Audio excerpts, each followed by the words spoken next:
వెనక స్పేర్గా ఉంచండి, లేస్ట్కి వచ్చినటువంటి వాళ్ళు అక్కడ వేసుకొని కూర్చుంటారు వర్తమానం మీద.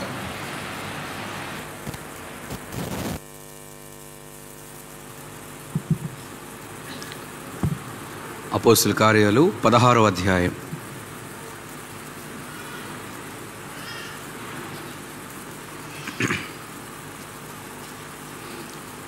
అపోస్తుల కార్యములు 16వ అధ్యాయం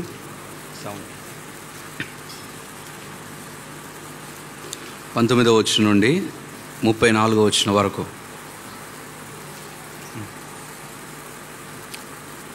పదహారవ అధ్యాయం 19 నుండి 34వ వచనం వరకు. వచనం మార్చి వచనం చదువుదాం. ఆమె యజమానులు తమ లాభ సాధనం పోయినని చూచి పౌలును శీలను పట్టుకొని గ్రామపు చావిడిలోనికి అధికారుల యొద్దకు ఈడ్చుకొని పోయిరి.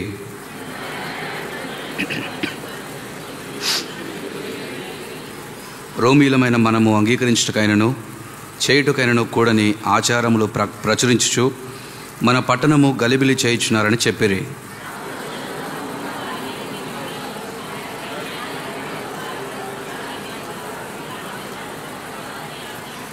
23 వారు చాలా దెబ్బలు కొట్టి వారిని చెరసాలలో వేసి భద్రముగా కనిపెట్టవాలని చెరసాల నాయకునికి ఆజ్ఞాపించిరి.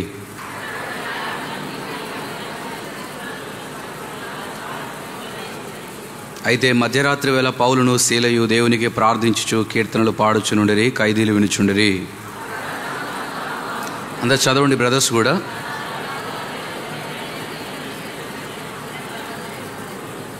అపోస్తుల కార్యములు 16:27. అంతలో చెరసాల నాయకుడు మేలుకొని చెరసాల తలుపులన్నీ తెరచిండుట చూచి ఖైదీలు పారిపోయిరనుకొని కత్తి దూసి తాను చంపుకొనబోయెను.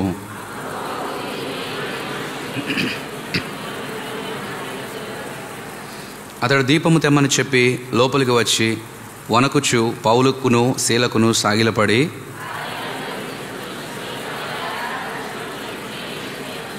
అందుకు వారు ప్రభువైన యేసునందు విశ్వాసం ఉంచుము, అప్పుడు నీవును నీ ఇంటి వారును రక్షణ పొందురని చెప్పి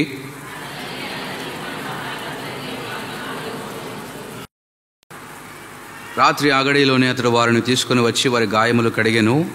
వెంటనే అతడును అతని ఇంటి వారందరూ పొందిరి.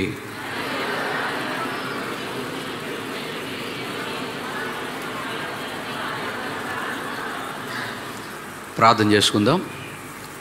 అందరం మోకరిద్దాం. ప్రభు మనతో మాట్లాడినట్లుగా ప్రభు యొక్క సహాయం కోరుకుందాం. ప్రియమైన తండ్రి, మరొకసారి చదవబడిన ఈ లేఖనం దీవించి అపోస్తుల కార్యముల 16వ అధ్యాయంలో శీల గురించి మేము ధ్యానిస్తున్నటువంటి మరికొన్ని విషయాలు పరిశుద్ధాత్మ సహాయం ద్వారా మీరు మాకు అనుగ్రహించండి. నీ వాక్యం ద్వారా మాతో మాట్లాడండి.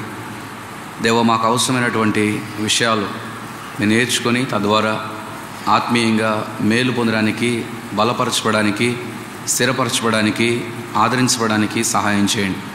నీ మాటలు ఆత్మయు జీవమునైనవి గనుక దేవ, నిత్య జీవము నీ మాటల చేత నీ ప్రజలందరిలో ఉన్నటువంటి దేవ మరి ఆత్మలకు కావాల్సినటువంటి నెమ్మదిని, బలాన్ని, జీవాన్ని మీరు దయచేయండి. ఈ సమయం దీవించుము. మీ దాసు నన్ను కూడా నీ ఆత్మతో నింపండి. దేవ, మా అందరిపై మీకు అందరిస్తూ ఉంచండి. మా మధ్య మీరు ఉండండి. దేవ, మీ ఆత్మ సంచారం దయచేయము. నీ వెలుగునుంచండి. ప్రభువైన యేసుక్రీస్తు వారి శిలువ రక్త ప్రోక్షణ కోరుతున్నాను. సహాయం చేయండి. నీ ప్రజలకు వినగల చెవి, గ్రహించే హృదయాలు, లోబడే జీవితాలు దయచేయమని, వ్యర్థమైన ఆలోచనల నుండి, మాటల నుండి, తలంపుల నుండి, క్రియల నుండి తప్పించమని మీ స్వాధీనానికి మమ్మల్ని అప్పగించుకుంటూ యేసుక్రీస్తు నామంలో ప్రార్థిస్తున్నాను తండ్రి. ఆమేన్.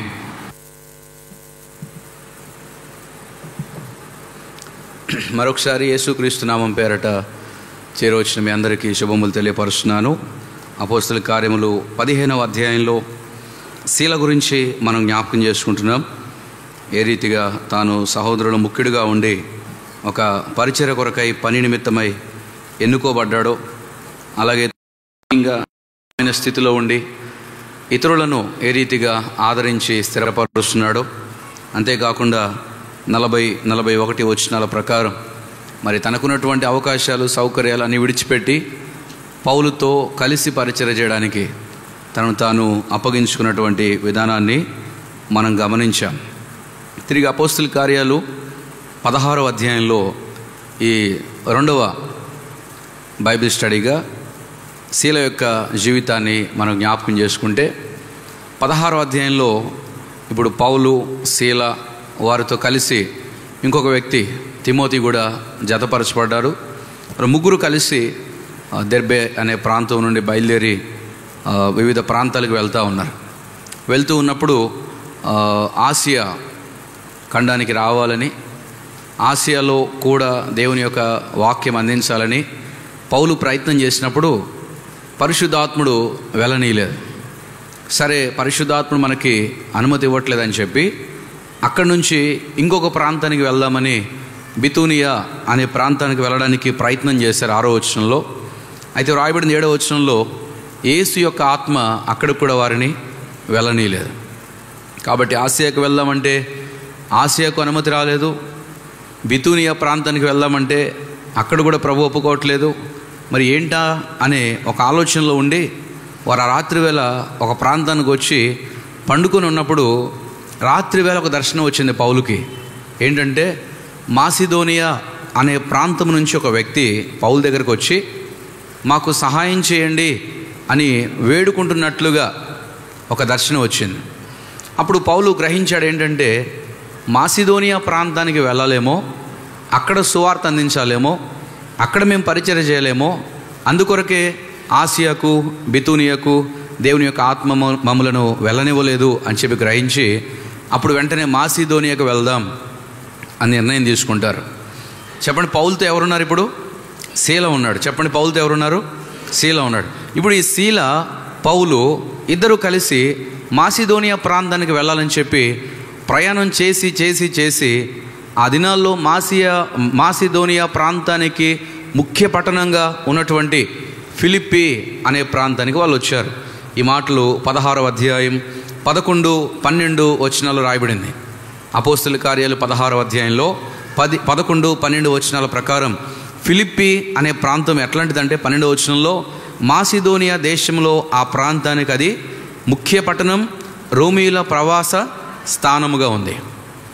ఆ ప్రాంతానికి వచ్చి కొన్ని దినాలు అక్కడ గడిపి అక్కడ ఉన్నటువంటి విషయాలన్నీ తెలుసుకున్న తర్వాత అప్పుడు వారు పరిచర్య ఆరంభించామని చెప్పి ఎక్కడికి వెళ్దామో తెలియదు కాబట్టి సముద్ర తీర ప్రాంతానికి వెళ్దాం, అక్కడైతే ఎవరో మరి ప్రార్థన జరుగుతుందంట అని చెప్పి ఆ ప్రాంతానికి వెళ్తే అక్కడ చాలామంది స్త్రీలు వాళ్ళు సమకూర్చబడ్డారు. అక్కడికి వెళ్ళిన తర్వాత పౌలు వాక్యం చెప్తే ఒక ఆమె వ్యాపారస్తురాలు, ఆమె పేరు లూదియా, ప్రభు ఆమె యొక్క హృదయాన్ని తెరిచిన తర్వాత పౌలు చెప్పిన మాటలు యందు లక్ష్యం ఉంచి అంగీకరించి వెంటనే బాప్తీసం పొందడం, కుటుంబం అంతా కూడా మరి వారిని ఆహ్వానించడం, ఆనందించడం జరుగుతుంది. ఇక్కడ దాకా మనకు తెలిసిందే. ఇక్కడ నుంచి జరిగిన సంగతి ఏంటంటే ఇప్పుడు శీల ఇక్కడ నుంచి మనం చూసే విషయాలు ఏంటంటే ఒకరోజు ఆ పౌలు మరియు ఆ శీల ఇద్దరు కలిసి ప్రార్థనా స్థలానికి వెళ్తున్నారట. అలా వెళ్ళే సమయంలో ఒక అమ్మాయి, ఒక చిన్నది దయ్యం బట్టి వీళ్ళ ప్రక్కన వెళ్తుంది. వీళ్ళ ప్రక్కన పోతూ రోజు కూడా చాలా ఇబ్బంది పెడుతుంది. ఏమనంటే 17వ వచనం ప్రకారం ఈ మనుషులు సర్వోన్నతుడైన దేవుని దాసులు, వీరు మీకు రక్షణ మార్గం ప్రచురించు వారై ఉన్నారు అని చెప్పి వారి భాషలో కేకలేస్తుందంట. మాటలు కాదు, ఇక్కడ ఏం చేస్తున్నామే కేకలేస్తుంది. ఇలా ఒకరోజు కాదు, 2 రోజులు కాదు, అనేక దినాలు పౌలు శీల వారి చుట్టూ కూడా ఈ చిన్నది రావడం, అందరు కేకలేయడం. వీరేమో ప్రశాంతంగా ప్రార్థన చేసుకుందామంటే, వాక్యం చెప్దామంటే సమాధానకరమైనటువంటి వాతావరణంలో, లేకపోతే ప్రజలతో మాట్లాడదామంటే ఈ దయ్యం పట్టినటువంటి చిన్నది వచ్చి కేకలేస్తుంటే చాలా ఆటంకం అయిపోయింది వారికి. ప్రార్థన చేద్దామని కళ్ళు మూయడం, వెంటనే కేకలేయడం. వాక్యం చెప్దామని నోరు తెరవడం, వెంటనే కేకలేయడం.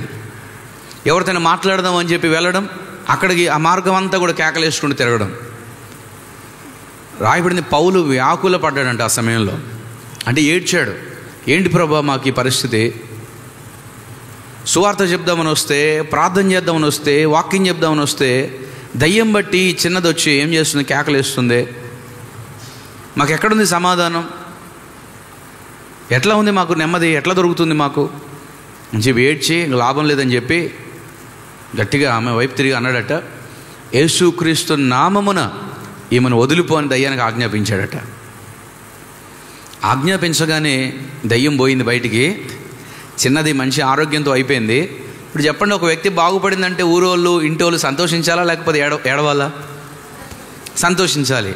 కానీ ఈమె బలహీనత మీద వ్యాపారం చేస్తున్నటువంటి ఆమె యజమానులు ఈమెకు దయ్యం పట్టడం ద్వారా ఈమె చేత సోద చెప్పిస్తూ డబ్బులు బాగా సంపాదించినటువంటి ఆ ఊర్లో ఉన్న కొంతమంది ఏం చేశారంటే, ఈ చిన్నది బాగుపడిన తర్వాత ఓర్చుకోకుండా ఎవరి వల్ల ఈమె బాగుపడింది, ఈమె బాగుపడడం వల్ల మనకి ఇక నుంచి లాభం రాదు కదా అని చెప్పి, ఎవరి వల్ల ఇదంతా అని చెప్పి, అదిగో ఆ ఇద్దరు వల్ల. ఎవరా ఇద్దరు? పౌలు, శీల. వాళ్ళిద్దరిని పట్టుకొని ఇంకా చూడండి ఎంత చేశారంటే అంత చేశారు. ఎన్ని శ్రమలు వచ్చినా సరే శీల ఎట్లా నిలబడ్డాడు, అది ఈరోజు మన ఆలోచన. రెండవ వర్తమానంలో క్రైస్తవ జీవితం అంటే, ప్రభు కొరకు నిలబడడం అంటే, నువ్వెంత ముఖ్యుడువైనా సరే, నువ్వెంత వాక్యముల అవగాహన ఉన్నా సరే, నువ్వెంత ప్రార్థనాపరుడైనా సరే, ప్రవక్తమైనా సరే, ఇతరులను ఆదరించి స్థిరపరచగలిగే సామర్థ్యం నీకున్నా సరే, నువ్వెంత ఆత్మీయంగా బలవంతుడమైన ఉన్నత స్థితిలో ఉన్నా సరే, శ్రమలు అనేవి మాత్రం ముఖం చూసి రావయి. ప్రతి ఒక్కరి జీవితంలో అనుమతించబడతాయి. ప్రతి ఒక్కరి జీవితంలో అనుమతించబడతాయి. ప్రతి ఒక్క ఆత్మీయుని కూడా శ్రమలు కదల్చాలని చూస్తాయి. అలాంటి సమయంలో నీ యొక్క ఆలోచన విధానం, నువ్వు తీసుకునే స్టాండ్ ఎలా ఉంటుందో దాన్ని బట్టి నీ తర్వాత జీవితం ఆధారపడి ఉంటుంది. అందుకే బైబిల్లో ఎవరెవరు ఆత్మీయంగా బలవంతులు ఉన్నారో, స్థిరులుగా ఉన్నారో, కదలని వారుగా ఉన్నారో, ఆసక్తి పరులుగా ఉంటున్నారో వారందరిపైన టార్గెట్ చేశాడు సాతాను. రకరకాలైనటువంటి ఆయుధాలు ఉపయోగించాడు. దేనికి పడకపోతే చివరికి వాడు ఉపయోగించే ఆయుధం ఏంటంటే నిరుత్సాహం. చెప్పండి, ఏం ఉపయోగిస్తాడు? నిరుత్సాహం. ఆ నిరుత్సాహం అనే ఆయుధానికి పడనటువంటి వారంట ఎవరు ఉండరట. పైన ఉన్న వాటికి పడకపోయినా ఖచ్చితంగా దీనికి పడతారట. మనకు తెలిస్తే మీరు కూడా చాలాసార్లు వినుంటారు ఈ ఉదాహరణ. అందుకే నేను క్లుప్తంగా చెప్తున్నాను. ఒకసారి ఒక వ్యక్తికి సాతాను రా మా వర్క్షాప్ చూపిస్తా అని చెప్పి తీసుకెళ్ళాడట. మా కర్మాగారం ఒకటి, మా వర్క్షాప్ ఒకటి చూపిస్తారా అని తీసుకెళ్తే, లోపల ఆయుధాలన్నీ చూపిస్తాను రా అంటే, అలా ఎంటర్ అవ్వగానే ఫస్ట్ కనబడినటువంటి ఒక ఆయుధం ఏంటంటే దాని పేరు ధనాపేక్ష అని ఉందంట. చెప్పండి, ఏముంది? ధనాపేక్ష. వెంటనే సైతాన్ చాలా గర్వంగా చెప్పాడంట. ఏమని చెప్పాడంటే, దీనికి ఎంతమంది పడిపోయారు తెలుసా? బిలాము లాంటి ప్రవక్త పడదరోసా నేను, యూదా లాంటి యేసు ప్రభు శిష్యుని పడదరోసా నేను, గెహాజీ లాంటి ఎలీషా ప్రక్కన ఉన్నటువంటి శిష్యుని పడదరోసా నేను, ఆకాన్ లాంటి ఒక యుద్ధ వీరుడిని, విధేయుడిని, ధైర్యవంతుడైన పడదరోసా నేనని చెప్పి లిస్టు చదువుకుంటా పోయాడంట. ఆదిమ సంఘంలో అననీయ సప్పీరాలు వరుస పెట్టి చదువుతూ ఉంటే, ఇంతమంది పడిపోయారు అన్నాడట ఈ వ్యక్తి ఆశ్చర్యపోయి. దీనికి పడనోళ్ళు కొంతమంది ఉన్నారు. దీనికి పడనోళ్ళకి ఇంకొక ఆయుధం ఉందని చెప్పి ఇంకొక సైడ్ తీసుకెళ్తే అక్కడ ఒక ఆయుధం ఉందండి. దాని పేరు ఏంటిదంటే వ్యభిచారం అని కనపడేదంట. ఆ ఆయుధం చూపించి నాకు అన్నాడంట, ధనాపేక్షకు పడనోడు కూడా కొంతమంది దీనికి పడ్డా తెలుసా అన్నాడట. అవునా? మరి దావీదుని ఎట్లా అనుకున్నాను నేను పడదరోసింది, బలవంతుడైన సంసోనుని ఎట్లా అనుకున్నాను నేను పడదరోసింది అని చెప్పి ఆ లిస్టు కూడా చదువుతూ ఉన్నాడంట. చదివితే అమ్మ సంసోన్ లాంటి న్యాయాధిపతి, దావీదు లాంటి దేవుని ఇష్టానుసారుడు కూడా దీనికి పడిపోయినారా అని చెప్పంటే, దానికి పడినోడు దీనికి పడతాడన్నాడు. మరి దీనికి కూడా పడకపోతే, దీనికి పడకపోతే ఇంకొకటి ఉంది పద అని చెప్పేసి ఇంకొక వైపు తీసుకెళ్ళాడట. అలా గర్వం అనే ఆయుధం చూపించాడట. గర్వం అనే ఆయుధం చూపించి దీనికి ఎంతమంది పడిపోయారు తెలుసు అని దాని లిస్టాన్ని చదివాడట. అలా ఆ వ్యక్తికి డౌట్ వచ్చిందండి. ఏంటంటే భక్తులు ఒక్కొక్కరు దీనికి పడిపోయారు, ఒకరు కొంతమంది దీనికి, కొంతమంది దానికి. మరి ఇంకా స్థిరమైన వారు, కదలని వారు, ఆసక్తిపరు ఎవరు లేరంటే ఎందుకు ఉండరు? ఉంటారు కొంతమంది. అలాంటి వాళ్ళ కోసం కూడా ఒక ఆయుధం ఉంది. ఏంటో తెలుసా? ఆయుధం లోపల ఉంది. పద చూపిస్తా. ఎందుకంటే అది రెగ్యులర్గా నేను తీసేది కాదు, ఎక్కువగా ఉపయోగించేది కాదు నేను. అది ఎప్పుడో రేర్ కండిషన్స్లో, ఎందుకంటే మ్యాక్సిమం వీటికి చాలామంది పడిపోతుంటారని చెప్పి లోపల తీసుకెళ్తే బాగా తుప్పు పడిపోయిందంట ఒక మూల. ఏంటంటే ఆయుధము నిరుత్సాహం. చెప్పండి అందరూ, నిరుత్సాహం. దీన్ని ఉపయోగిస్తే చాలామంది పడిపోయారు అన్నాడట. అవునా? ఎవరు అంటే ఏలియా అన్నాడట. చెప్పండి, ఎవరు? ఏలియా. ఏలియా ఎప్పుడు డబ్బుకు పడిపోలా, ఏలియా ఎప్పుడు వ్యభిచారానికి పడిపోలా, ఏలియా ఎప్పుడు గర్వానికి పడిపోలా, ఏలియా ఎప్పుడు ఆకలి దప్పులు, ఇబ్బందులు, శ్రమలకు పడిపోలా. మరి దేనికి పడిపోయాడండి అంటే నిరుత్సాహం. రేపటిదిన నీ చావు ఉంటుంది అని చెప్పి యెజబెల్ చెప్పిందో లేదో, వెంటనే ఒకలాంటి నిరుత్సాహం వచ్చేసింది. సేవ వదిలేశాడు, ఊరు వదిలేశాడు, దేశం వదిలేశాడు, సమస్తాన్ని విడిచిపెట్టేసి ఒంటరిగా నడుచుకుంటూ వెళ్ళిపోయి నడుచుకుంటూ అడవిలోకి వెళ్ళిపోయి అడవిలోకి నడుచుకుంటూ ఎక్కడో ఒక బదరి వృక్షం కనపడితే ఆ చెట్టు కింద కూర్చొని కలిసిపోయి ప్రార్థన చేస్తున్నాడు. ఏమని ప్రార్థన చేస్తున్నాడు? ప్రభువా నా ప్రాణం తీసుకో. ఇట్లాంటి ప్రార్థన చేస్తున్నాడు చూడండి, అర్థం చేసుకోండి. ప్రభువా నా ప్రాణం తీసుకో. ప్రభువా యెజబెల్ని తీసుకో కాదు, ప్రభువా నా ప్రాణం తీసుకో. ప్రభు ఇంకా సేవ చేయలేను, ప్రభు ఇంకా నేను నిలబడలేను, నా పితరుల కంటే నేనేమి ఎక్కువ నేను కాదు, నేను అబ్రహాం కంటే ఎక్కువ చేసి, ఇస్సాక్ కంటే ఎక్కువ చేసి, యాకోబు కంటే ఎక్కువ చేసి అనే పేరు నాకేం అవసరం లేదు, నా పితరుల కంటే నేను ఎక్కువ నేను కాదు, నేను చేసిన సేవ చాలు, ఇంత మట్టుకు చాలు, నా ప్రాణం తీసుకొని ప్రార్థన చేస్తే దేవుడు తన దూతను పంపించి బలపరిచాడు. ఇంత గొప్ప గొప్ప భక్తులు కూడా దేనికి పడిపోతారంటే చిన్న శ్రమకి, చిన్న నిరుత్సాహానికి కదా. అందుకే లోకంలో ఒక మాట ఉంటుంది ఏంటంటే, సప్త సముద్రాలు దాటినాడు కూడా పిల్ల కాలంలో వచ్చి పడ్డాడంటే ఒకసారి. అంటే పెద్ద పెద్ద వాటిని దాటుకున్నాడు కూడా వచ్చి ఎక్కడ పడ్డాడంట? వర్షాకాలంలో ఊరంతా దాటొచ్చి ఇంట్లో కాలు పెట్టి సబ్బు బిళ్ళ మీద జారి పడితే ఎట్టుంటుంది చెప్పుకోవడానికి. అదేంటండి అక్కడ కాలు పెట్ట దాటావు, ఇక్కడ బురద ఎట్ట దాటావు, అవన్నీ దాటానండి. మరి ఎక్కడ వచ్చి పడ్డావు?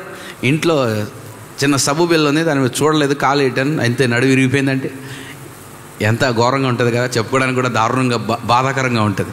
అలా చాలామంది గొప్ప గొప్ప వాటిని జయించుతారు, కానీ చిన్న శ్రమ రాగానే, చిన్న కష్టం రాగానే పరిస్థితులు ఎలా అయిపోతాయంటే, ప్రభు నా ప్రాణం తీసుకో, ప్రభు ఇంక చాలు అనే మాట వస్తుంది.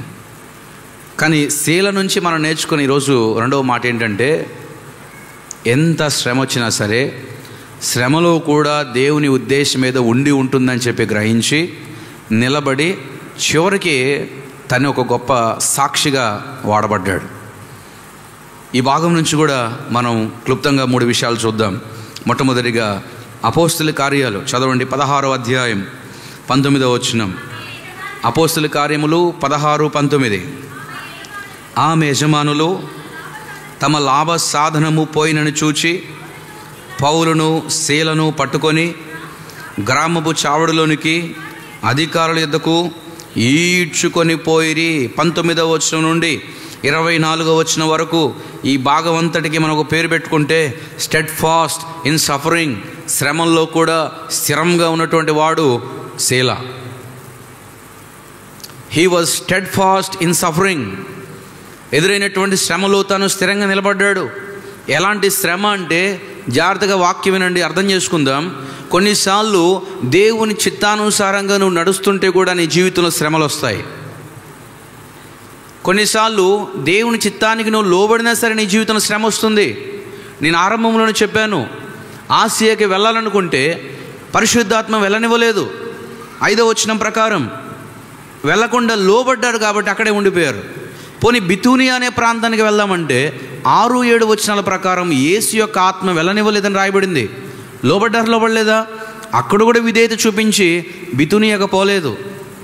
దేవుని యొక్క సెలవు లేకుండా, దేవుని యొక్క ఆత్మ అనుమతి లేకుండా, దేవుని యొక్క ఆత్మకు వారు వ్యతిరేకంగా ఏది కూడా చేయకుండా ఆసియాకు పోలేదు, బితూనియాకు పోలేదు.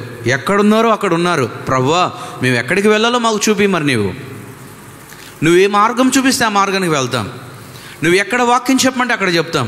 మాకు వాక్యం వచ్చని చెప్పి ఎక్కడ పడితే అక్కడ వాక్యం చెప్పం. నువ్వు ఎక్కడ చెప్పమంటావు అక్కడే చెప్తాం. మాకు సువార్త చెప్పడం వచ్చని ఎక్కడ పడితే అక్కడ చెప్పం. నీ ఆత్మ వెళ్ళనీనప్పుడు మేము వెళ్ళం. మీ ఆత్మకు వేరుగా మేము పరిచర్య చేయం. నీ అనుమతి లేకుండా, నీ సెలవు లేకుండా మేము ఎటువంటి కార్యం చేయం. చేసినా కూడా సఫలము కాదు. అప్పుడు శ్రమ రావచ్చు, అది మనకు మనం కొని తెచ్చుకునే శ్రమ కావచ్చు.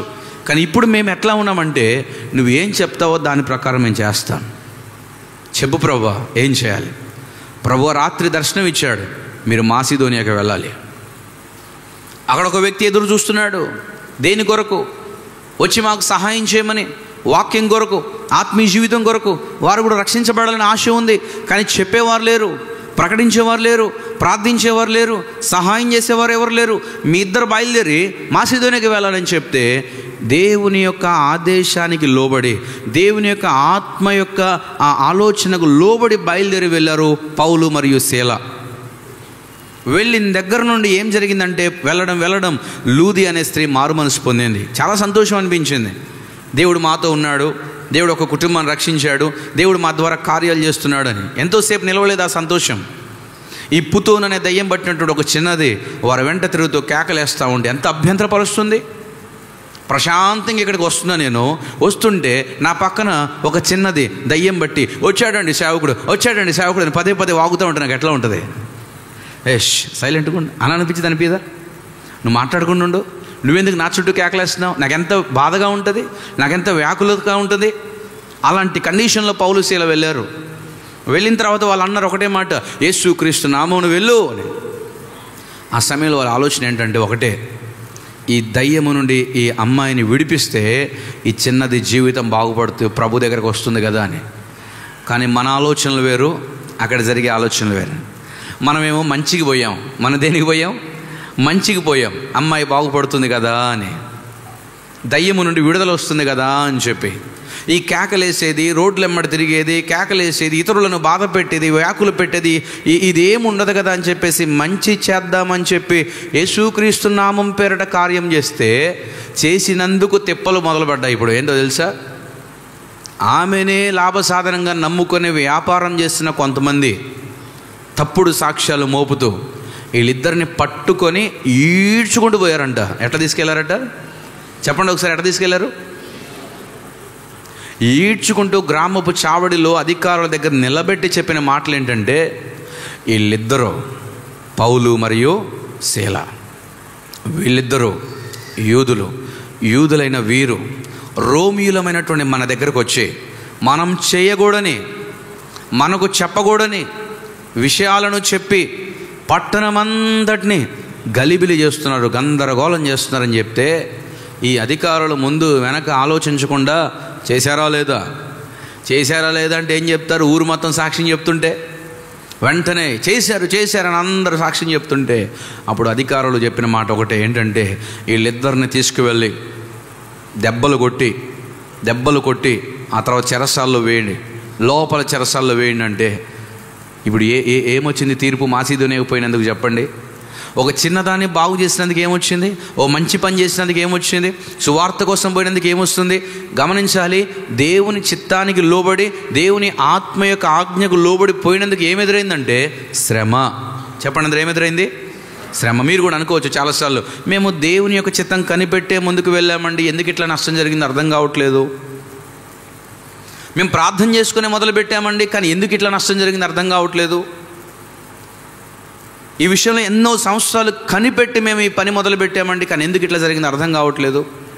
ఎందుకు నా జీవితంలో ఇట్లా అయింది నాకు తెలియట్లేదు, నా కుటుంబం ఎందుకు ఇట్లా అయింది నాకు అర్థం కావట్లేదు, మా సంఘం ఎందుకు ఇట్లా అయింది నాకు అర్థం కావట్లేదు, మా వ్యాపారం ఎందుకు ఇట్లా అయింది, మా ఉద్యోగం ఎందుకు ఇట్లా అయింది, మా పిల్లలు ఎందుకు ఇట్లా అయిపోతున్నారు, లేకపోతే మా జీవితాలు ఎందుకు ఈ కలవరాలు. అంటే నువ్వేదో తప్పు చేసావని కాదు, అక్కడ కొన్నిసార్లు నువ్వేదో వ్యతిరేకంగా ఉన్నావని కాదు, అక్కడ అందులో కూడా దేవునికి ఒక పాఠం నేర్పించడానికే నువ్వు అది అర్థం చేసుకోవాలి.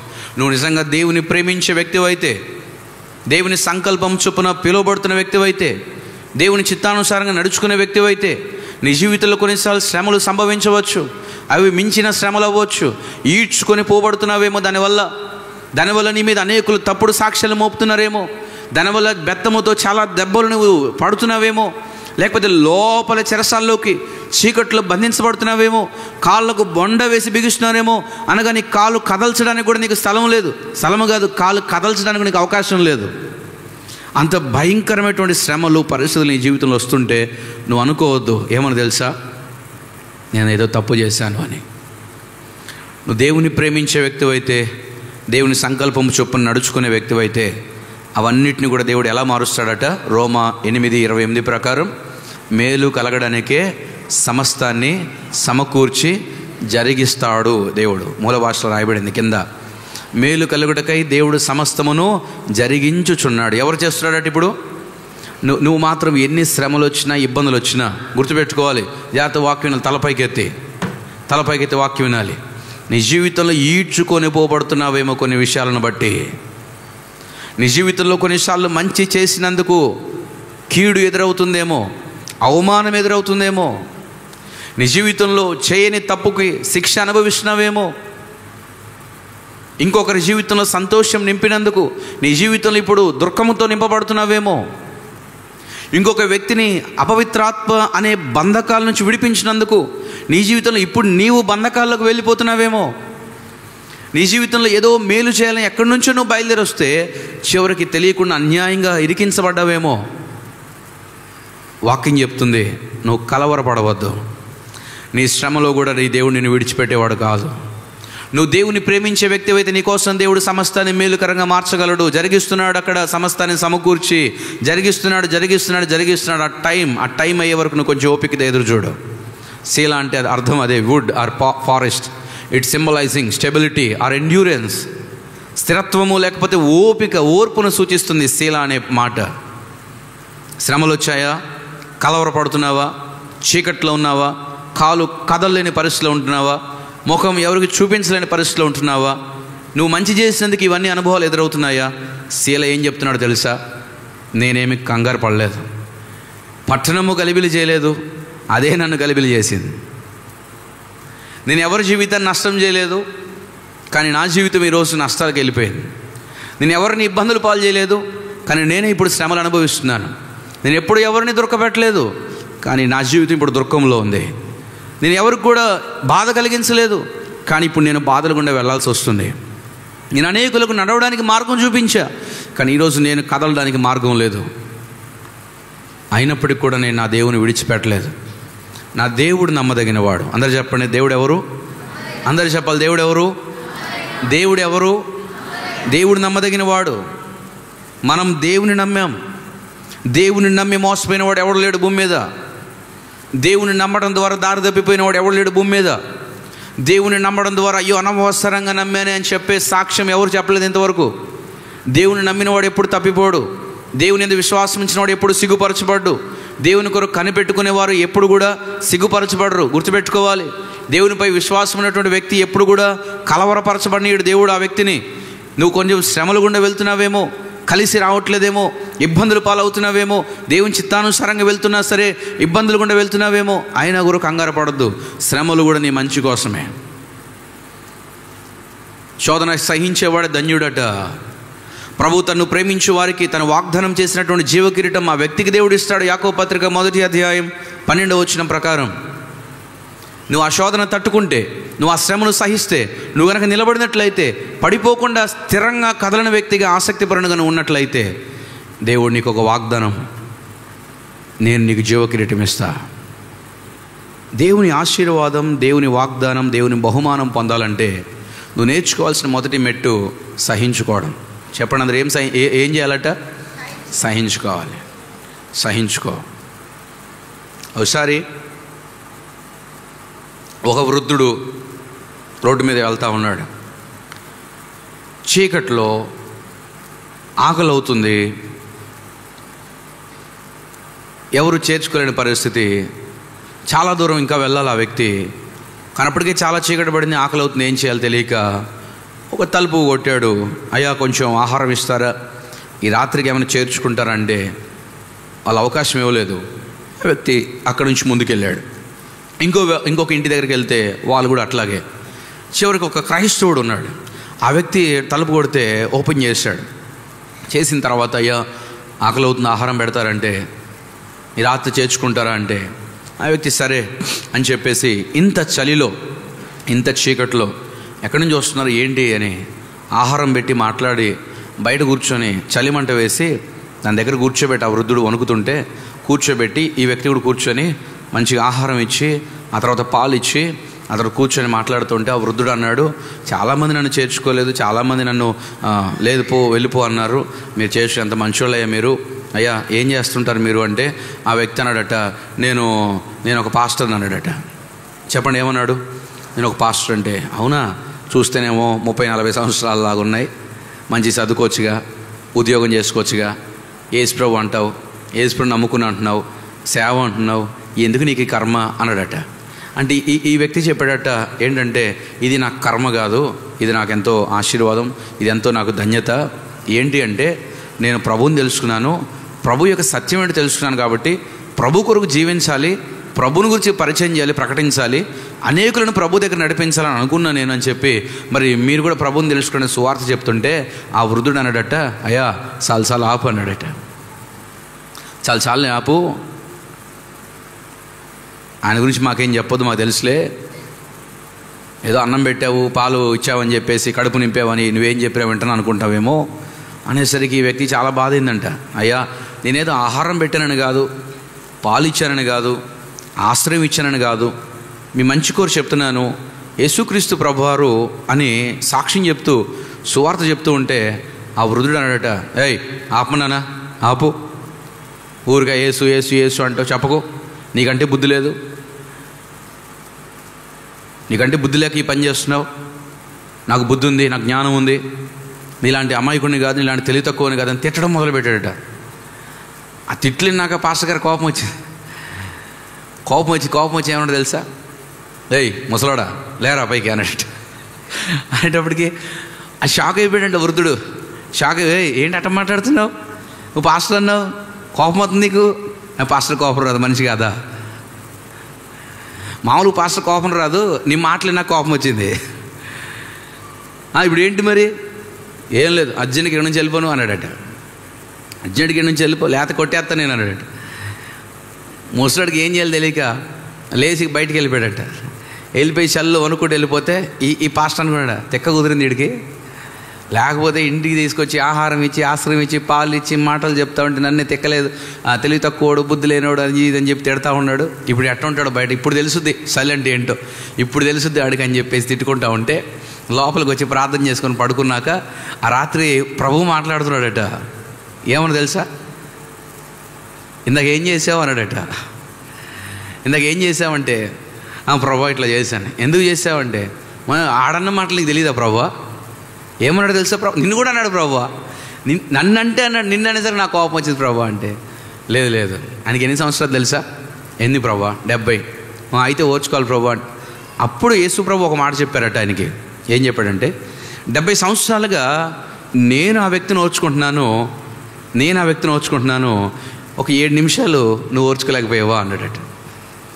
అర్థమవుతుందా, 70 సంవత్సరాలుగా ఆ వృద్ధుని నేను ఓర్చుకున్నా, వాని మాటలు, వాని క్రియలు, వాని పాపము, వాని జీవితం 70 సంవత్సరాలుగా నేను ఓర్చుకున్నా, ఇంకా ఓర్చుకుంటున్నా.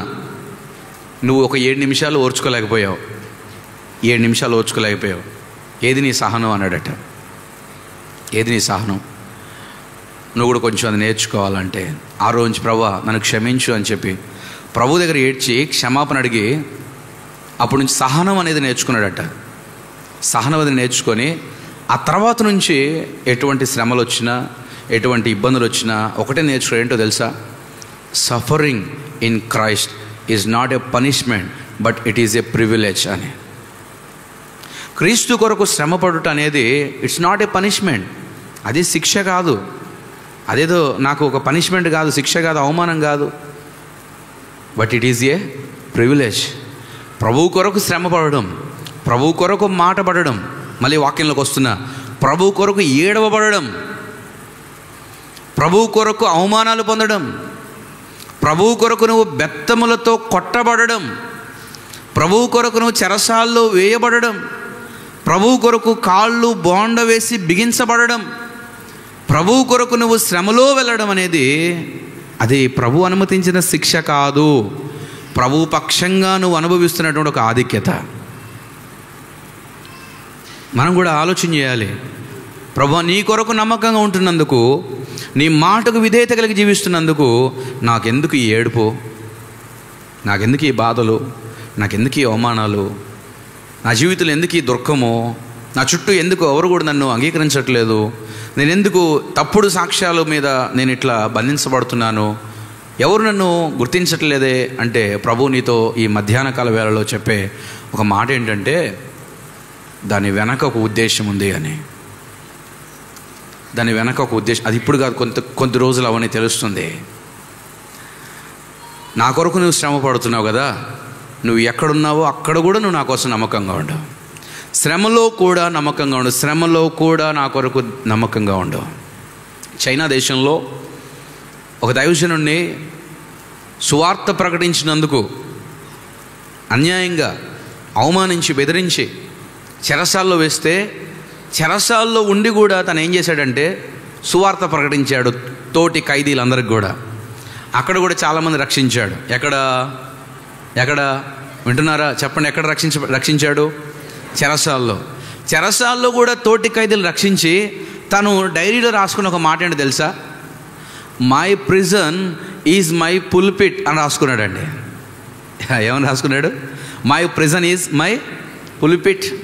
నాకు పులిపిట్ అంటే ఇగో మందిరంలో విశ్వాసుల ముందు నిలబడి ఇదే కాదు, ఈ స్టేజ్ కాదు, నేను ఎక్కడ నిలబడితే అది నా పులిపిట్. చెరసాల్లో నిలబడితే అదే నా పులిపిట్, అడవిలో నిలబడితే అదే నా పులిపిట్. రోడ్డు మీద మైక్ ఇచ్చి సువార్త చెప్పమన్నారా, ఆ టైంలో నువ్వేమనుకో తెలుసా? నేను పులిపిట్ మీద నిలబడ్డాను. పులిపిట్ అంటే ఇదే కాదు. చాలామంది పులిపిట్ దానికోసం ఎట్లా ఉంటుంది అంటే మామూలు కూడా యుద్ధాలు జరుగుతాయి కొన్ని స్థలాల్లో. ఎందుకంటే రక్తం మరిగిన పులును చూసారా? ఇక నుంచి రక్తం వద్దులే అంటే అది ఊరుకోదు, చంపైన రక్తం తాగుతుంది. అలా కొంతమంది మైకు మరిగినటువంటి భక్తులు ఉంటారు, పుల్లిపీట మరిగినటువంటి భక్తులు ఉంటారు. వాళ్ళు మనం ఆపలేం. కానీ ఈ మధ్యాహ్నం చెప్పే మాట ఏంటో తెలుసా? పౌలు శీలకు పులిపీట ఏంటి? అక్కడ ఎక్కడుంటే అక్కడే, ఎక్కడ నిలబడి వాక్యం చెప్తే అదే పులిపీట, ఎక్కడ నిలబడి సువార్త చెప్తే అదే పులిపీట. సముద్ర తీరమే వారికి పులిపీట అయిపోయింది. అక్కడ వీధిలో అవే పులిపీట అయిపోయింది వాళ్ళకి.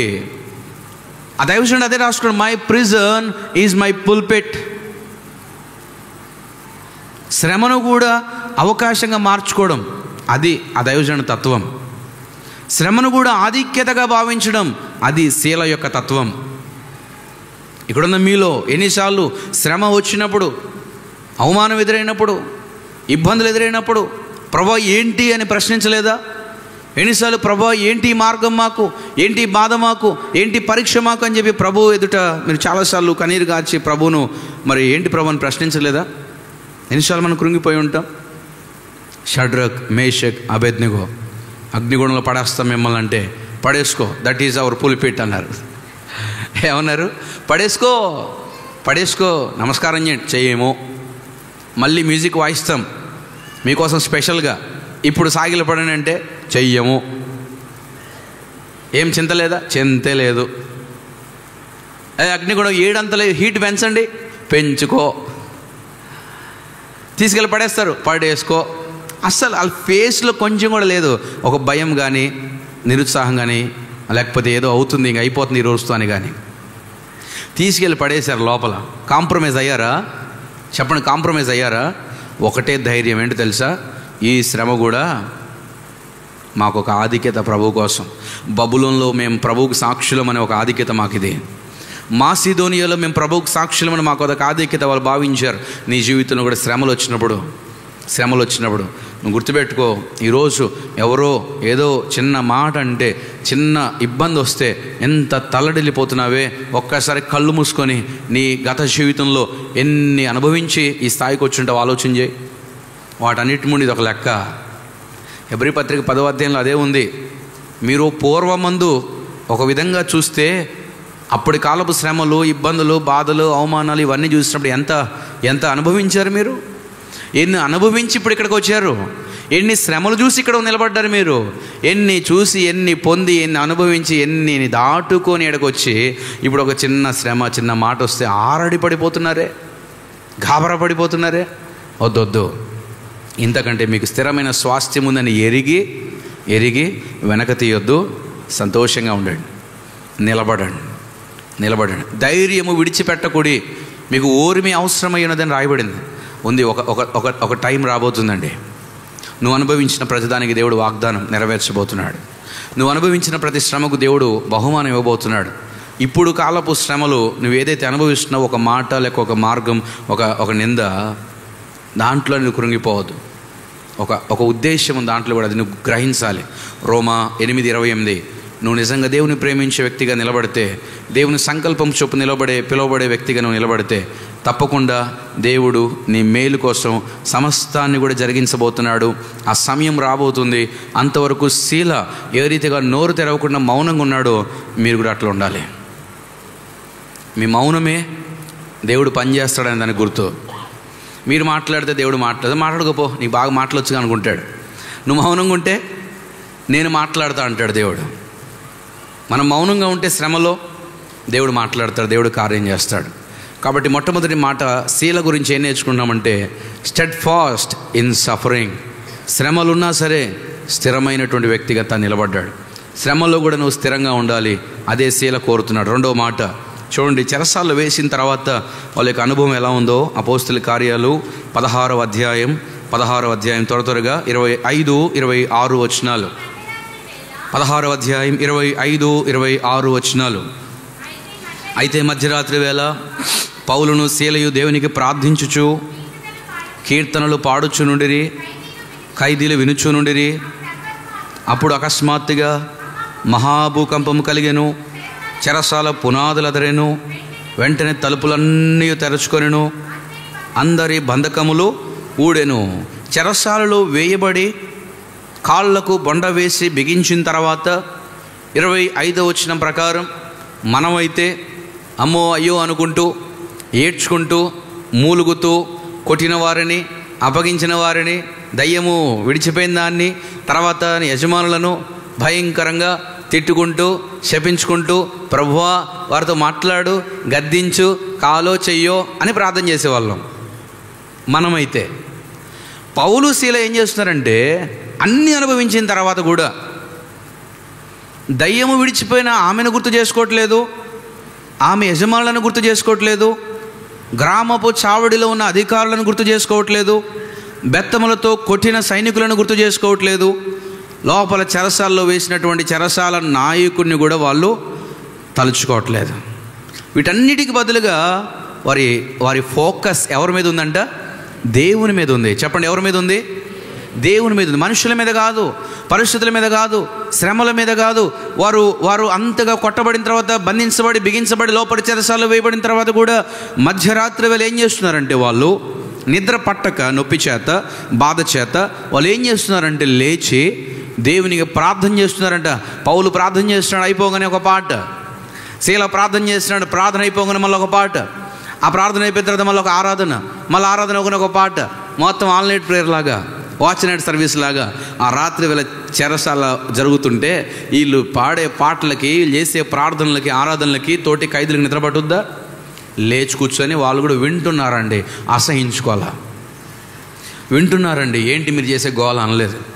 వింటున్నారు, ఏంటి వీళ్ళు చేసే ప్రార్థన ఏదో వెరైటీగా ఉంది, ప్రభువా వాళ్ళని మార్చు, ప్రభువా వాళ్ళని దీవించు, ప్రభువా వాళ్ళని జ్ఞాపకం చేసుకో, ప్రభువా ఈ ప్రాంతాన్ని దర్శించు, ప్రభువా వీళ్ళందరిలో మరి సువార్త తెలుసుకోవడానికి సహాయం చేయి, వీళ్ళందరూ రక్షించబడాలి, వీళ్ళందరూ దీవించబడాలి, వీళ్ళందరినీ ఏంటి కొత్తగా ఉంది ప్రార్థన, ఏంటి కొత్తగా ఉంది వీళ్ళ ఆరాధన, కొట్టినందుకు దేవానికి స్తోత్రం అంటున్నారేంటి వీళ్ళు, ఇట్లా నేను ఊరంతా తెలుసుకున్నాను ప్రభువా మమ్మల్ని, ఇదేం ఆరాధన, ఇదేం ప్రార్థన, ఈ పాటలేంటి అని చెప్పి అందరికి ఆశ్చర్యం జాగ్రత్త వింటున్నారు. ఇలా చేస్తున్నారు. దేవుని శక్తి పనిచేసింది అక్కడ. నిజమైన ఆరాధన దేవుని శక్తిని దింపుతుంది. నిజమైన ఆరాధన దేవుణ్ణి కదిలిస్తుంది.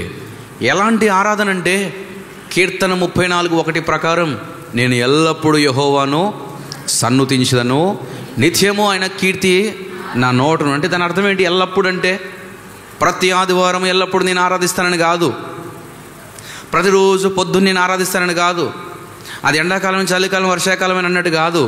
నేను ఎల్లప్పుడంటే నాకు సంతోషమైన, దుఃఖమైన, లాభం వచ్చినా, నష్టం వచ్చినా, ఒంటరితనంలో ఉన్న, చుట్టూ సమూహం ఉన్న, ఏ పరిస్థితుల్లో ఉన్నా సరే, భౌతికమైనటువంటి పరిస్థితులను బట్టి నేను నీ ఆరాధన ఆపను. భౌతిక సంబంధమైన నా శ్రమలను బట్టి, ఆత్మ సంబంధమైనటువంటి కార్యాలకు నేను దూరం అవ్వను. భౌతిక సంబంధమైనటువంటి నా నొప్పులు బట్టి, బంధకాలను బట్టి, శ్రమలను బట్టి, అవమానాలను బట్టి నేనెందుకు ఆరాధన ఆపాలి? నువ్వేం చేసావు నాకు ప్రభువా? నువ్వేమి నన్ను గాయపరచలేదే, నువ్వేమి నన్ను బెత్తములతో కొట్టలేదే, నువ్వేమి నన్ను బంధించలేదే, నువ్వేమి నా మీద తప్పుడు సాక్ష్యం చెప్పలేదే, నువ్వేమి నన్ను అప్పగించలేదు కదా. నా ఈ పనులను చేసింది మనుషులు కదా. మనుషులందరూ చేసినప్పుడు నేను నీకెందుకు ఆరాధన చేయకుండా ఆపాలి? మనుషులందరూ ఇంత తలపెడుతున్నప్పుడు నేను ఎందుకు ప్రార్థన చేయకుండా ఎందుకు ఆపాలి? మనుషులందరూ ఇలాంటి పనులు చేస్తుంటే పాటలు పాడడం ఎందుకు ఆపాలి?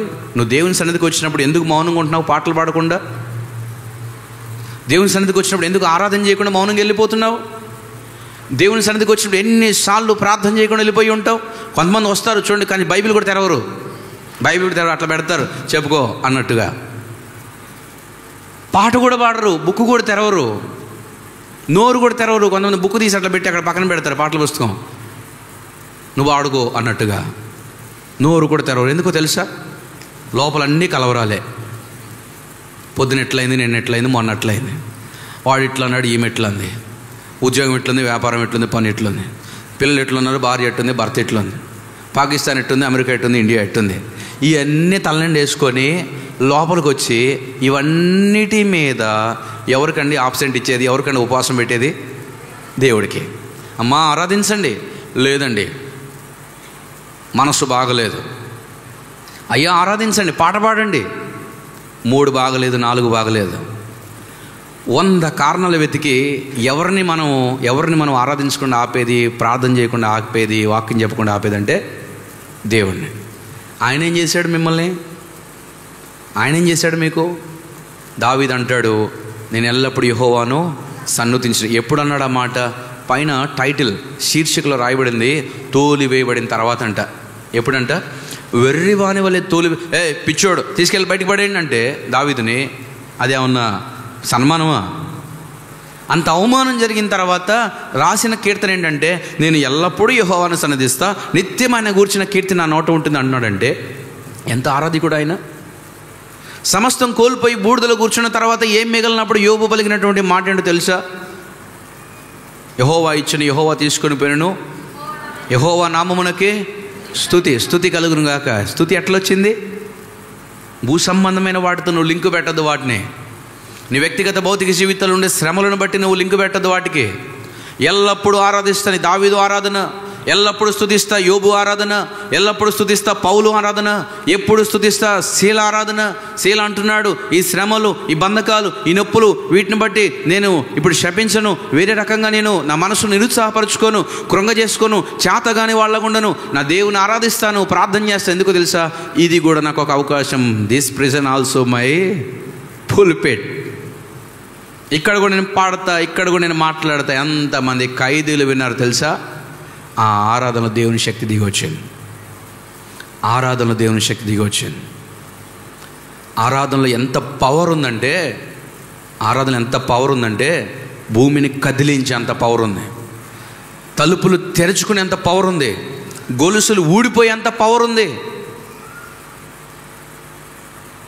ఆరాధనలో ఎంత పవర్ ఉందంటే, నీ జీవితంలో భయము, బలహీనత, సందేహము, కలవరము, నిరుత్సాహం అనే గొలుసుల చేత కట్టబడ్డావే, వాటన్నిటిని విచ్ఛిన్నం చేసే శక్తి దేనికి ఉంది తెలుసా? ఆరాధనకు ఉంది. గట్టిగా ఆరాధన చేయి, ఇంటికి వెళ్ళి మోకరించి.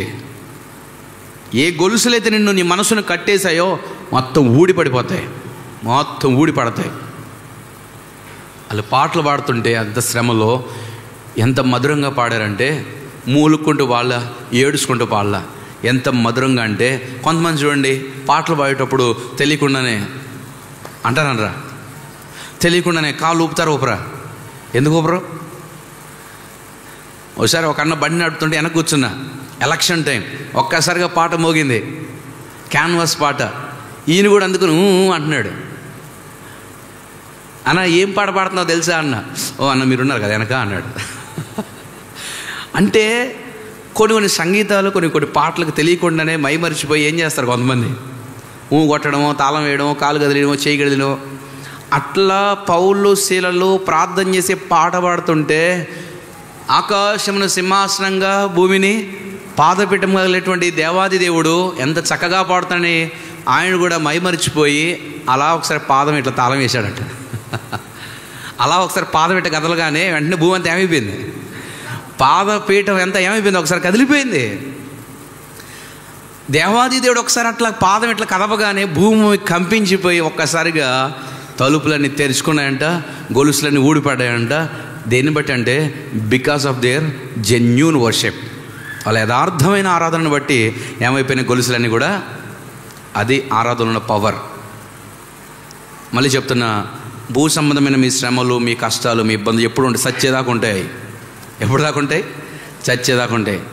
చచ్చేదాకా, చచ్చిన తర్వాత కూడా ఉండేవాడు ఎవరైతే ఉన్నారో ఆయన కోసం నువ్వు బ్రతకలేడా.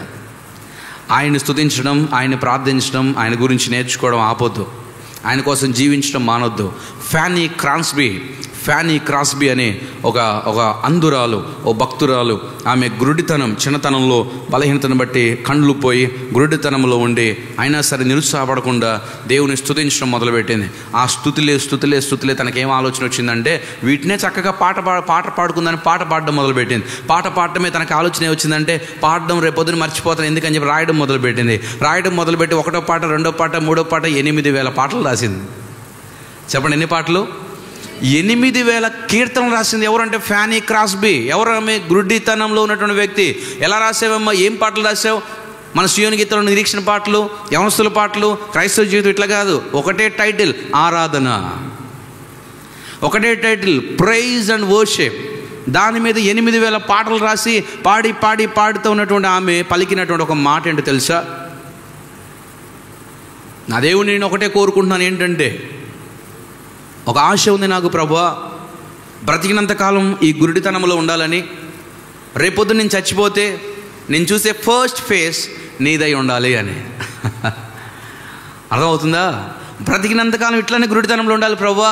రేపొద్దు నేను చచ్చిపోతే నేను మొట్టమొదటి కళ్ళు తెరిచి ఎవరిని చూడాలంటే I have to see my saviour's face. నా రక్షకుని ముఖ దర్శనం చేసుకోవాలని నాకుంది. నా జీవితంలో ఫస్ట్ ఎవరి ముఖం అంటే నీ ముఖం చూడాలి ప్రభు. ఎందుకంటే 8,000 ఆరాధనలో కీర్తనలు రాసిన తర్వాత అది ఎప్పుడు చూడాలని ఒక ఆశ తనలో ఉవ్విళ్ళూరుతూ ఉంది. ఆరాధనలో ఉన్న పవర్ ఏంటో తెలుసా? నువ్వు గురుడితనంలో ఉన్నా, కొట్టబడుతున్నా, నిందించబడుతున్నా, దయచేసి మౌనంగా ఉండొద్దు. ప్రభువుని చూడు. ఆయన నీకేం చేయలేదుగా నష్టం, ఆయన నీకేం చేయలేదుగా కష్టం. ఆయన ఏం చేశాడని ఆయన స్తుతించడం మానివేస్తున్నావు. ఆయన ఏం చేశాడని వాక్యం చదవడం మానేస్తున్నావు. అమ్మ వాక్యం చదివేవా? చదవట్లేదు. ఎందుకు మానేశా? ఎందుకు? కోపం వచ్చింది. ఎందుకు? మార్కులు తగ్గాయి, ఇంటర్వ్యూ ఫెయిల్ అయ్యా, కలిసి రాలా, పలానా ప్రయత్నం ఫెయిల్ అయింది. అయితే ఏం చేస్తున్నావు? వాక్యం మానేశా. అన్నం మానేశా అని చెప్పొచ్చుగా. పొరపాటుని చెప్పరు. మళ్ళా కోపం వస్తే అన్నం కూడా మానరు, లేకపోతే నీళ్ళు కూడా మానరు. వాక్యం మాత్రం ఈజీగా మానేస్తారు. ప్రార్థన చేయడం మానేశా. ఎన్ని రోజులైంది? 3 రోజులైంది. ఎందుకు? కోపం వచ్చింది, బాధ అయింది. దేవుడు ఏం చేశాడు నీకు? నువ్వు స్తుతించి చూడు, ఆరాధించి చూడు. గొలుసులు తెగి పడకపోతే అప్పుడు అడుగు దేవుణ్ణి. తలుపులు తెరవబడకపోతే అప్పుడు అడుగు. భూమి కదిలించబడకపోతే అప్పుడు అడుగు. నీ నమ్మకత్వమే ఒకరోజు నిన్ను సాక్షిగా నిలబడుతుంది. నీ ఆత్మీయత ఒకరోజు దేవుడు ఎవరైతే నిన్ను అవమానించారో, నిందించారో, బంధించారో, కష్టపెట్టారో వాళ్ళందరి ముందు నేను నిలబెడుతుంది. పరిగెత్తుకుంటూ సాగిలి పడతారు నీ ముందు తెలుసా? చదవండి ఇప్పుడు 3వది చివరిగా. అపోస్తలుల కార్యాలు 16వ అధ్యాయం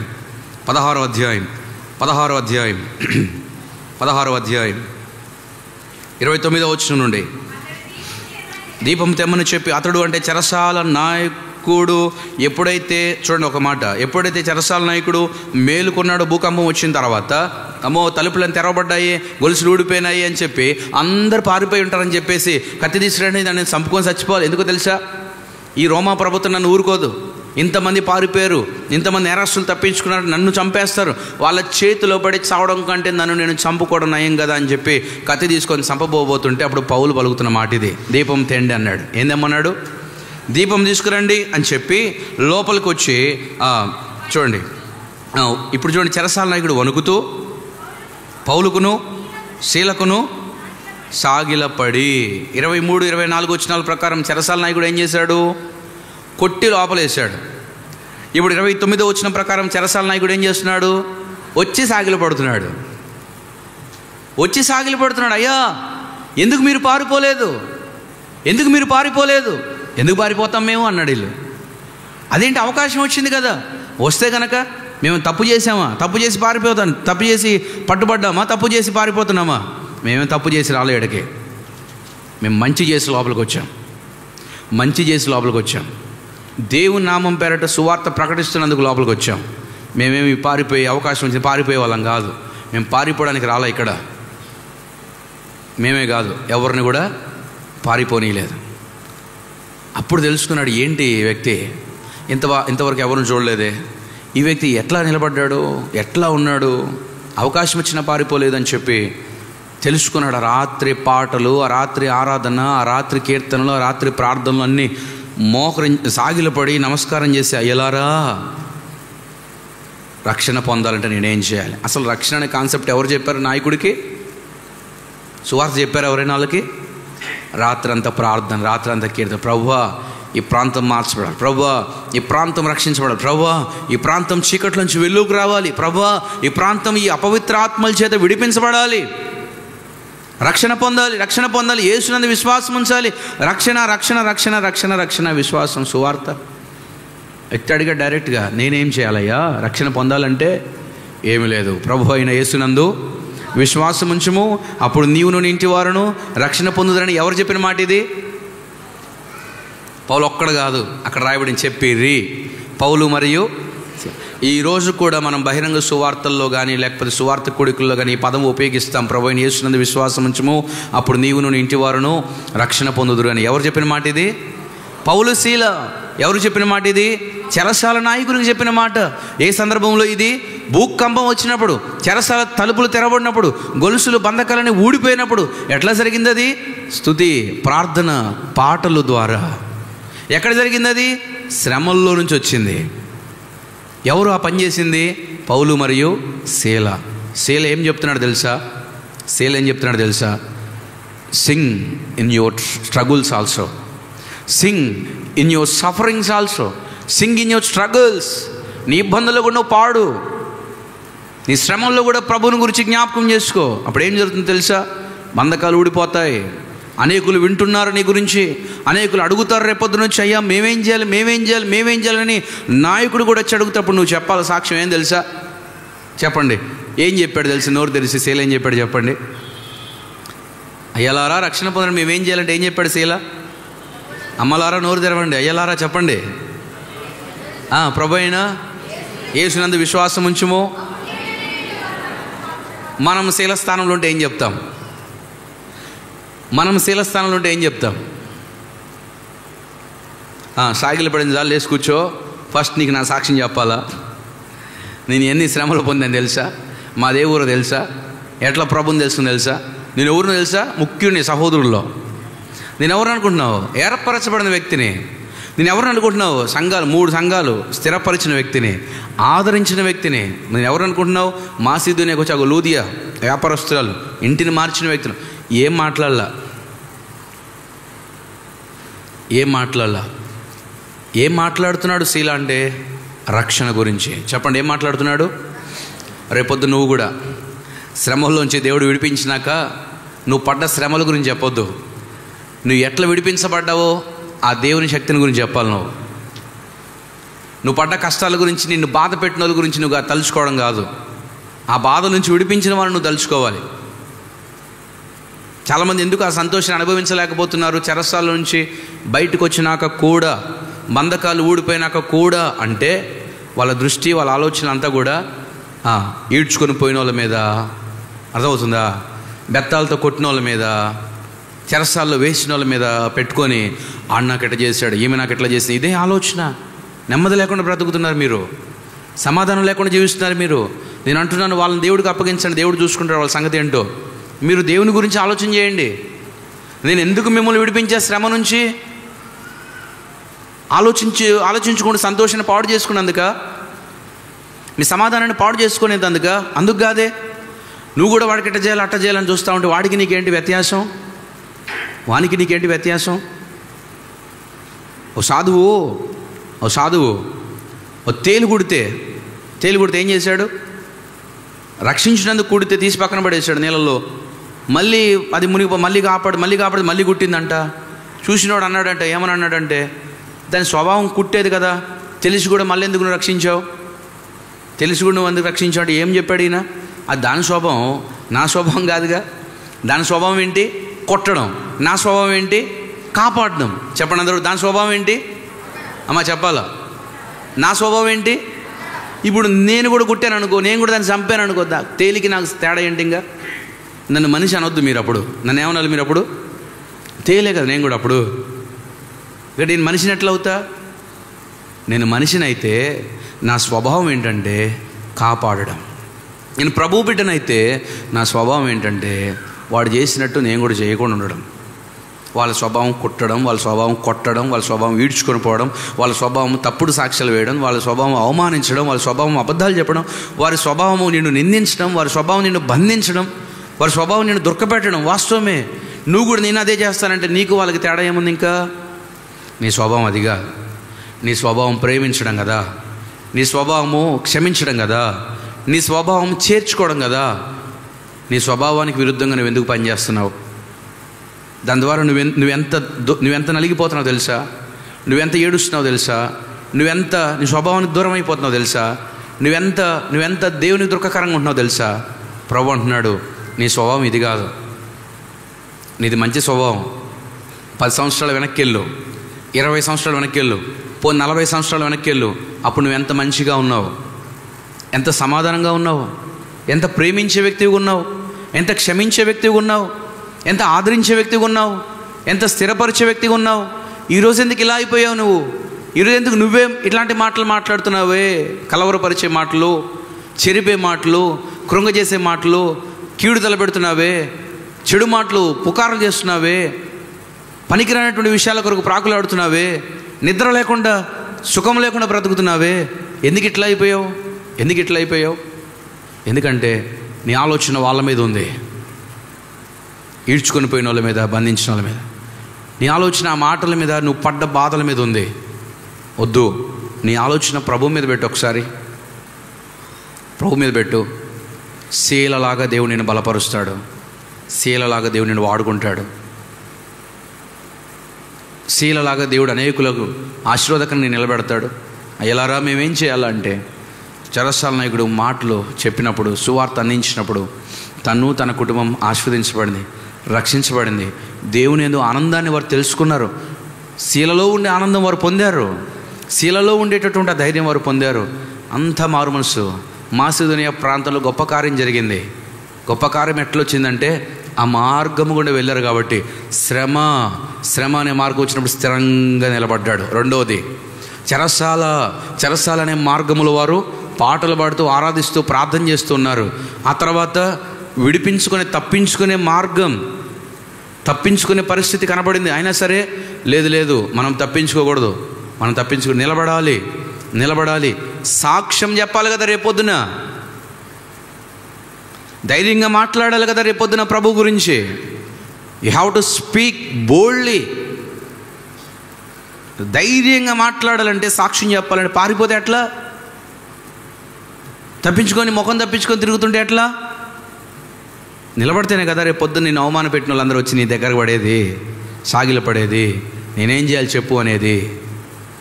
శీల నిలబడ్డాడు. శీల స్థిరుడు, శీల కదలనివాడు, శీల ఎప్పటికీ ఆసక్తిపరుడు. మనం నిలబడితే ప్రభు ఏం చేస్తాడంటే, నీ ద్వారా గొప్ప కార్యాలు, మాసిదోనియాను కదిలిస్తాడు, చెరసాలను కదిలిస్తాడు, ఖైదీలను కదిలిస్తాడు, నాయకుడిని కదిలిస్తాడు, ప్రతి ఒక్కరిని కదిలిస్తాడు. ఒక శీల కావాలి ప్రభుకి. నువ్వు నిలబడితే చాలు. ప్రభు నన్ను ఎందుకు చెరసాల్లో వేసావు అనొద్దు. వేస్తే ఉండు, అక్కడ వేస్తే ఉండలేదా యోసేపు, ఉండలేదా జాన్ బన్యన్? కోర్టులో తీసుకొచ్చి రేపటి నుంచి నేను సువార్త ప్రకటించను అని చెప్పి ఇప్పుడే వదిలేస్తావు నిన్ను అన్నారు. ఎవరిని? జాన్ బన్యన్ని. జాన్ బన్యన్ ఏమన్నాడు తెలుసా? నేను బయటికి పోతే సువార్త చెప్పకుండా ఆగలేనన్నాడు. నువ్వు సువార్త ప్రకటిస్తే నేను చెరసాలను ఉంచుతాం. చెప్పు, చెరసాల కావాలా? సువార్త ప్రకటన ఆపేది కావాలా? చెరసాలే కావాలి. ఎందుకంటే నేను సువార్త చెప్పకుండా ఉండలేను. చెరసాల్లో పెట్టారు. 1 కాదు 2 కాదు, దాదాపు 12-17 సంవత్సరాలు. మొదట్లో తనకు కూడా ఏంటి ప్రభా ఈ పరిస్థితి నాకు అనిపించింది. కానీ కృంగిపోవాలా, నిరుత్సాహపడాలా. దీని వెనక దేవుని ఉద్దేశం ఏంటో అని నిలబడ్డాడు. కొన్నిసార్లు ఆలోచన వచ్చేది, ఏమని తెలుసా? బయట ఉంటే ఒకరికైనా వాక్యం చెప్తా కదా, బయట ఉంటే ఒకరికైనా సువార్త చెప్తా కదా, లోపల ఉన్నానే అని. కానీ లోపల ఉంటే ఒకరోజు రాత్రి దేవుడు మాట్లాడాడు. తనకు ఒక దర్శనాన్ని ఇచ్చాడు. ద పిల్గ్రిమ్స్ ప్రోగ్రెస్ బుక్ రాశాడు. యాత్రికుని ప్రయాణం. దేవుడు చెప్పిన మాటలు చెప్పినట్లుగా అందించినట్లు మొత్తం రాసి పెట్టాడు. యాత్రికుని ప్రయాణం ఎప్పుడైతే తను రాశాడో, ఆ తర్వాత బుక్ రిలీజ్ అయ్యి బయటకు వచ్చింది. మనిషి ఇప్పుడు లేకపోవచ్చు, గమనించాలి. మనిషి బయట ఉండి రక్షిస్తే ఒకవేళ ఒక 100 మందినో 1000 మందినో 1,00,000 మంది రక్షించేవాడు. కానీ బుక్ వల్ల మిలియన్స్ ఆఫ్ పీపుల్ చదివి ప్రభుని తెలుసుకున్నారు, మేలు పొందుకున్నారు. అంటే తను చెరసాల బయట ఉండి చేసే సేవ కంటే చెరసాల లోపల ఉంచి దేవుడు తన చేత ఎక్కువ సేవ చేయించుకున్నాడు. అర్థమవుతుందా? శ్రమ నుంచి బయటకు తీసుకొచ్చి చేసే సేవ కంటే శ్రమలో ఉంచి దేవుడు ఎక్కువ వాడుకున్నాడు. ఎంత గొప్ప పరిచర్య అది. ఇప్పటికి కూడా ద సెకండ్ బైబిల్గా పిలువబడుతుంది అది, ద పిల్గ్రిమ్స్ ప్రోగ్రెస్. బైబిల్ తర్వాత క్రైస్తవులు ఎక్కువ చదివినటువంటి పుస్తకం ఏదైనా ఉందా అంటే యాత్రికుని ప్రయాణం అనే పుస్తకం మాత్రమే. ఎవరు రాశారంటే గొప్ప దైవజనుడు. ఎక్కడ రాశాడంటే చెరసాల్లో, శ్రమల్లో. ప్రభు కొరకు నమ్మకంగా ఉండాలి. ముగించే ముందు ఒకటే తీర్మానం, ఏ చెరసాల కూడా నిన్ను మౌనంగా ఉంచకూడదు. No prison can silence a faithful believer. ఓ నమ్మకమైనటువంటి విశ్వాసిని ఏ చెరసాల కూడా నమ్మకంగా ఉంచలేదు, అక్కడ కూడా మాట్లాడిస్తుంది. No chains can stop your worshipper. ఏ గొలుసులు కూడా, బంధకాలు కూడా ఒక ఆరాధికుణ్ణి ఆపలేవు. No trials can hinder the gospel. ఏ శ్రమలు కూడా సువార్త వ్యాప్తిని ఆపలేదు.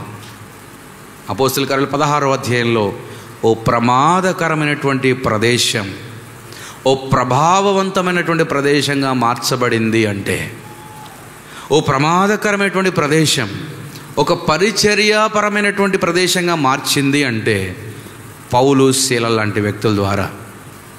ఓ ఫెయిత్ఫుల్ విట్నెస్గా శీల ఇక్కడ నిలబడ్డాడు. కాబట్టి ఇక్కడున్న నీవు నేను కూడా శీలలాగా ఏ పరిస్థితిలో, ఏ ప్రాంతంలో, ఏ స్థితిలో మనం ఉన్నా సరే ప్రభు కొరకు నమ్మకమైన విశ్వాసిగా, సాక్షిగా మనల్ని మనం నిలబెట్టుకుంటే, సిద్ధపరచుకుంటే దేవుడు నీ ద్వారా అనేక మంది జీవితాల్లో కార్యం చేస్తాడు. అలాంటి ఒక శీల లాంటి భక్తునిగా, స్థిరునిగా, కదలని వానిగా, ఎప్పటికీ ఆసక్తిపరునిగా దేవుడు నిన్ను, నన్ను, మనందరిని కూడా తన కార్యాభివృద్ధి కొరకై, తన రాజ్య విస్తరణ కొరకై సిద్ధపరిచి నిలబెట్టునుగాక, ఆ రీతిగా వాడుకునుగాక. దేవుడు ఈ మాటలు మన హృదయాల్లో భద్రపరిచి మన జీవితాల్లో కార్యసిద్ధి కలుగునట్లుగా కృపచూపునుగాక. మోకరిద్దాం, అందరం మోకరిద్దాం. దయచేసి మోకరించిన త్వరగా. మోకాళ్ళు ఉన్న వాళ్ళందరూ మోకరించాలి. మోకాళ్ళ నొప్పులు, బలహీనతలు, ఇబ్బందులు, వయస్సు తప్ప పిల్లలు, యవనస్తులు మోకరించగలంటే అవకాశం ఉన్న ప్రతి ఒక్కరు మోకరించండి. ఒకసారి కళ్ళు మూసుకోండి. ఎవరు మాట్లాడద్దు. పిల్లలైనా పెద్దలైనా ఎవరైనా సరే మాట్లాడద్దు. అందరం కళ్ళు మూసుకుందాం. మోకాళ్ళ మీదకి వద్దామా? మోకరించండి. మాట్లాడిన తర్వాత మాట్లాడచ్చు. మోకరించి కళ్ళు మూసుకోవాలి. ఒక్క క్షణం చాలు మీ మనస్సు మార్చడానికి అపవాదికి. వెంటనే మోకరించి కళ్ళు మూసుకొని ఏం విన్నారు ఒకసారి పరిశీలన చేసుకోండి. ఏం విన్నారు ఇప్పటి వరకు? శీల జీవితం ఏం మాట్లాడుతుంది నీతో? మీ హృదయాల్లో ఒకసారి శీలను జ్ఞాపకం చేసుకోండి. ఓ ముఖ్యుడిగా ఏర్పరచబడిన వ్యక్తిగా, సౌకర్యవంతమైనటువంటి, సుఖవంతమైనటువంటి స్థితిలో యెరూషలేములో ఉన్నటువంటి శీల మాసిదోనియాకు వచ్చాడు. అక్కడ తను ఎటువంటి పరిస్థితులు గుండా వెళ్తూ వచ్చాడు. అయినా కూడా తను ఎంత స్థిరంగా, కదలని వాడుగా, ఆసక్తిపరునిగా ఉండగలిగాడు. తన యొక్క నమ్మకమైనటువంటి జీవితం ద్వారా, తన సాక్ష్యం ద్వారా దేవుడు ఎటువంటి కార్యాలు చేస్తూ వచ్చాడు. ఒకసారి ఆలోచన చేయండి. మీ జీవితాల్లో మీరు దేవుని శక్తిని అనుభవించగలుగుతున్నారా? దేవుడు మీ యొక్క జీవితాల ద్వారా ఒక సాక్ష్యాన్ని బయలుపరచబడుతుందా? చేయగలుగుతున్నాడు అటువంటి కార్యం దేవుడు మీ ద్వారా? ఒకసారి అందరూ కూడా కళ్ళు మూసుకొని ఆలోచన చేయండి. మీ హృదయాలను పరిశీలించుకోండి. మీ జీవితాలను వాక్యానికి అప్పగించుకోండి. ప్రభువా, నేను కూడా నా జీవితంలో చిన్న చిన్న శ్రమలకే నేను ఎన్నడూ కూడా బెత్తములతో కొట్టబడలేదు, నేను ఎన్నడూ కూడా కాళ్ళకు బోండ వేసి బిగించబడలేదు, నేను ఎన్నడూ చెరసాల్లో ఉండలేదు. అయినా కూడా ప్రభువా, చిన్న చిన్న వాటికే ఆరాధన చేయలేకపోయాను, ప్రార్థన చేయలేకపోయాను దేవా, మరి కీర్తనలు పాడలేకపోయాను, నీ వాక్యం చదవలేకపోయాను, మీ సన్నిధికి క్రమంగా రాలేకపోయాను, నీకు ఒక సాక్షిగా నిలబడలేకపోయాను దేవా. వెనుకంజ వేశాను, నీకు బాధ కలిగించాను, నా పరిస్థితులను బట్టి నేను నడుచుకున్నానయ్యా. ప్రభువా, నీ కొరకు ఒక బలమైన సాక్షిగా ఉండలేకపోయాను, అందువల్ల నీ శక్తి బయలుపరచబడలేకపోయింది. ఖైదీల ముందు, చెరసాల నాయకుడి ముందు, నా చుట్టూ ఉన్న వారి ముందు, బాధ పెట్టిన వారి ముందు, శ్రమ పెట్టిన వారి ముందు, బంధించిన వారి ముందు, అన్యుల ముందు ప్రభువా, నీకు ఒక సాక్షిగా నేను నిలబడలేకపోయాను దేవా. నీ నామానికి మహిమ తీసుకుని రాలేకపోయాను. నా జీవితంలో ఏ పరిస్థితులు, శ్రమలు, ఇబ్బందులు, ఇరుకులు వచ్చినప్పటికి కూడా దేవా, నీ కొరకు నిలబడడానికి సహాయం చేయి, నీకు మహిమ తీసుకురావడానికి సహాయం చేయి. ఇక ముందు ఓ బలమైన సాక్షిగా నేను నిలబడతాను, అందుకొరకు నా జీవితాన్ని మీరే సిద్ధపరచండి అని ప్రతి ఒక్కరు కూడా చిన్న ప్రార్థన మీ హృదయాల్లో చేస్తూ ఓ మంచి తీర్మానం చేసుకోండి. తీర్మానంతో కూడినటువంటి ప్రార్థన ద్వారానే, నింపబడినటువంటి వాక్యంతోనే మీరు ఈ స్థలం నుండి కదలాలి. అందుకొరకు దయచేసి భారంతో ఒక్క నిమిషం మౌనంగా మీ హృదయాల్లో ప్రార్థన చేయండి. ఎవరు అటు ఇటు చూడొద్దు, కళ్ళు మూసుకో, చిన్న కళ్ళుమై, ఎవరు అటు ఇటు చూడొద్దు. ఒక్క నిమిషం ప్రార్థన చేయండి. శ్రమల్లో ఏ రీతిగా భక్తులు నిలబడి దేవునికి మహిమ తెచ్చారో, మీ జీవితంలో కూడా ఎవరిని బట్టి మీరు శ్రమ పొందుతున్నారో, ఏ పరిస్థితులను బట్టి ఇబ్బందులు పడుతున్నారో వారిని మర్చిపోండి, సంతోషంగా ఉండండి, ప్రభువుని చూడండి. ప్రభు మీ గొలుసులు తెంచబోతున్నాడు, అడ్డుగా ఉన్న తలుపులు తెరవబోతున్నాడు, ఏదైతే మీ బంధించిన ఆ స్థలాన్ని కదిలించబోతున్నాడు. ఆ వ్యక్తులు మీ ఎదుటికి వచ్చి సాగిలు పడబోతున్నారు.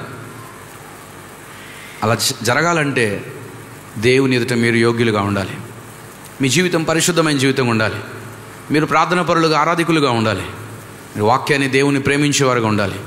ఎడతెగని మీ విశ్వాసమే మీ జీవితాలు అటువంటి బలమైన కార్యాలు చేయబోతుంది.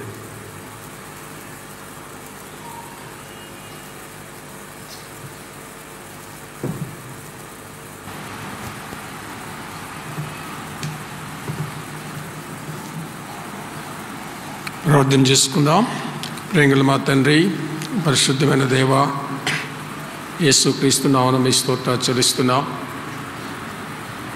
ప్రభునందు మీ ప్రయాసం వ్యర్థం కాదని ఎరిగి స్త్రీలను కదని వారును ప్రభు కారాభివృద్ధి ఇప్పటికీ ఆసక్తులైనడని 1 కొరింథీ 15:58 సెలవిచ్చి మీ వాక్య ప్రకారం మేము ఆ విధంగా నిలబడడానికి సహాయం చేయండి. శీల శ్రమంలో కూడా నిలబడ్డాడు తండ్రి, తన బాధల్లో నిలబడ్డాడు. మా ప్రభా, అన్ని పరిస్థితుల్లో మీ కొరకు శ్రమ వచ్చినా, నిందలు వచ్చినా, అవమానం వచ్చినా నిలబడ్డాడు. అలాంటి నిలకడైన జీవితం మాకు దయచేయండి. తీర్మానం చేసుకున్న బిడ్డలు బట్టి వందనాలు, ఆస్వాదించమని యేసు నామమున ప్రార్థించి వేడుకుంటున్నాం తండ్రి, ఆమేన్. మన తండ్రి అయిన దేవుని యొక్క ప్రేమ, ప్రభువైన యేసుక్రీస్తు వారి కృప, పరిశుద్ధాత్మ యొక్క సహవాసం మన కన్న బిడ్డలకందరికీ సదాకాలము తోడైండునుగాక, ఆమేన్.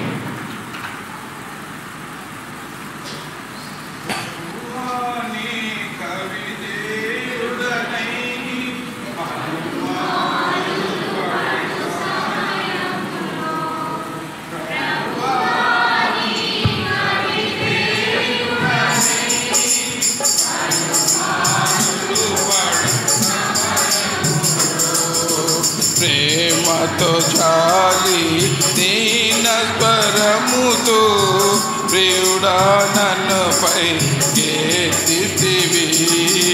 ప్రేమతో చాలి దీన స్వరముతో ప్రియుడా నన్నుపై ఎత్తితివి.